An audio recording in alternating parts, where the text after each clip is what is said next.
Andries Tendean lahir pada 21 Februari 1939 di Batavia. Ia seorang perwira militer Indonesia yang menjadi salah satu korban peristiwa Gerakan 30 September PKI. Ketika itu, dia bertugas sebagai Ajudan Jenderal Besar TNI Abdul Haris Nasution. Sejak remaja, Pierre Tendean bercita-cita sebagai anggota TNI. Namun, kedua orang tuanya menentang cita-cita Pierre. Menurut orang tua Pierre, ia harus menjadi dokter ataupun insinyur.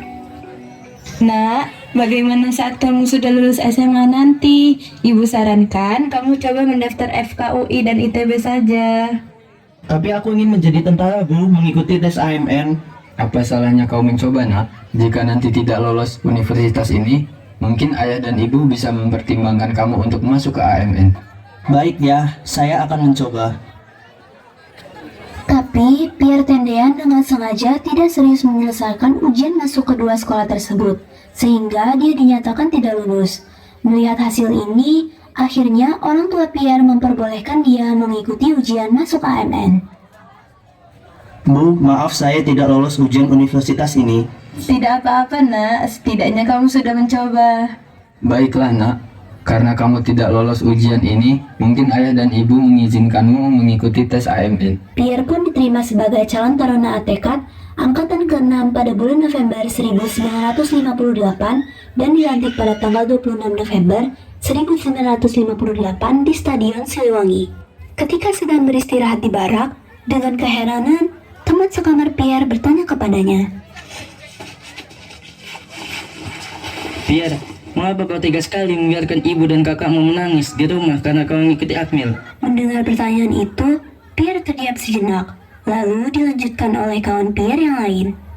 Keluargamu itu orang kaya, orang terpandang. Ayahmu seorang dokter. Mengapa kamu memilih masuk Akmil? Selama ini keluarga saya banyak dibantu oleh negara. Sekarang saatnya saya balik ke negara dan kamu mau apa? Dengan tekad yang kuat dan cinta tanah air, Pierre sangat ingin untuk mengabdi pada negara.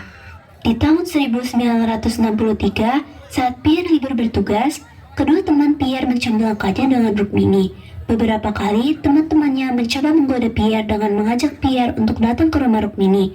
Namun, Pierre selalu menolak ajakan tersebut, sampai pada akhirnya, Pierre mengiyakan ajakan kedua rekannya tersebut. Pierre, mari ikut kami ke rumah Rukmini. Ayo, sekali ini saja. Saya yakin kamu tidak akan menyesal. Baiklah, satu kali saja ya. Sesampainya mereka di rumah Rukmini, Permisi, Rukmini. Nak, ini siapa ya? Kami teman Rukmini, Bu. Apakah Rukmini ada di rumah? Oh, ada. Sebentar, ibu panggilkan Rukmini dulu di dalam. Waduh, kalian repot-repot sekali datang ke sini. Iya, kami datang sebenarnya ingin mengenalkanmu pada seseorang. Oh, siapa itu? dengan ogah Pierre pun menjawab, Kenalkan saya Pierre Andries Tendean. Panggil saja Pierre. Oh, salam kenal Pierre. Aku Rukmini, bisa dipanggil Mimin. malam itu pun mereka mengobrol di rumah Rukmini hingga malam hari.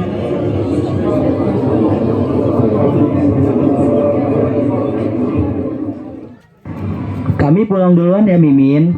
Baiklah, hati-hati ya kalian. Pierre telah jatuh hati pada pandangan pertama. Rukmini sangat mengagumkan. Rukmini memiliki sifat yang lemah lembut dan baik hati.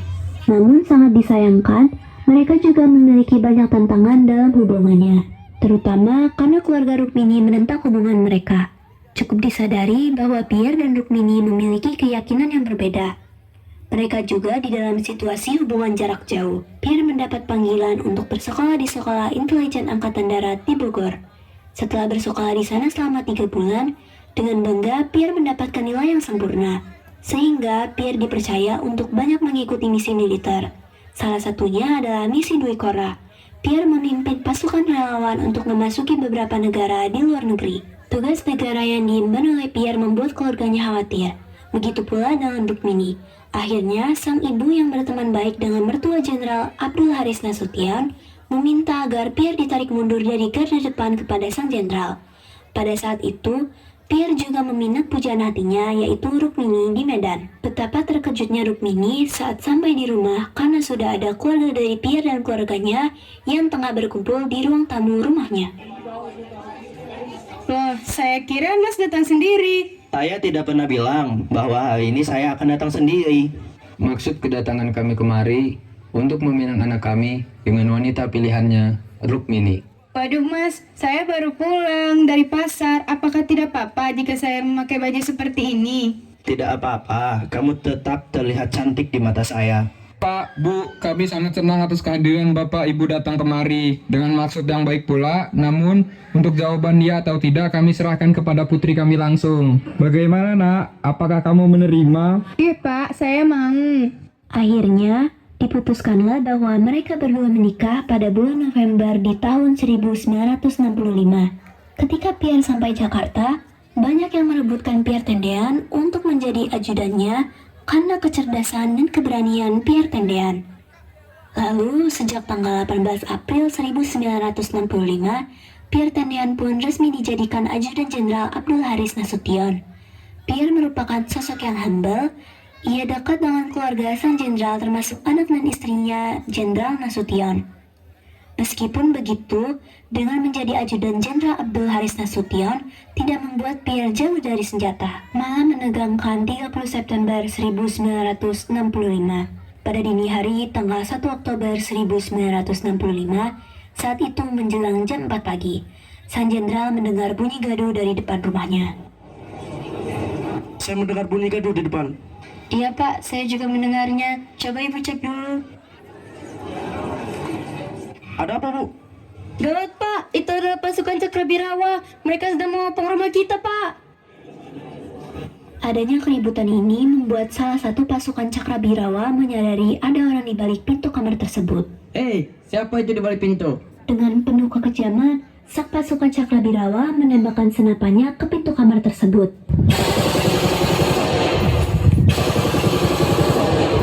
Peluru tersebut menembus dada putri jenderal, yaitu Ade Irma. Pak, cepat Pak, Bapak kabur saja dari sini. Baik, Bu. Jaga dirimu baik-baik. Sang jenderal pun kabur dengan melompati tembok yang berada di sebelah kamarnya itu. Senapan tersebut membuat anak pertama dari jenderal, Yanti Nasution, juga terbangun. Wah, suara apa itu? Apakah itu suara ledakan dari kamar Bapak? Pierre, bangun, gawat. Ada apa, Yanti? Aku sepertinya mendengar suara ledakan dari kamar Bapak. Kata Yanti yang membuat sang ajudan terbangun tergesa-gesa untuk memeriksa keadaan sang jenderal.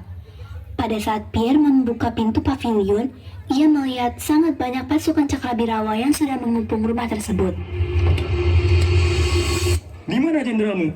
Saya ajudan Jenderal AH Nasution. Namun, karena pasukan Cakrabirawa salah mendengar, mereka mengira bahwa Pierre adalah Jenderal Abdul Haris Nasution. Lalu, salah satu pasukan Cakrabirawa ada yang menyadari bahwa ini bukanlah Jenderal Abdul Haris Nasution. Pierre kemudian ditanya kembali oleh pasukan Cakrabirawa. Di mana Nasution? Pierre yang ditanya seperti itu tetap diam. Lalu, Pierre pun tetap ditembak dan dibawa ke lubang buaya untuk dieksekusi.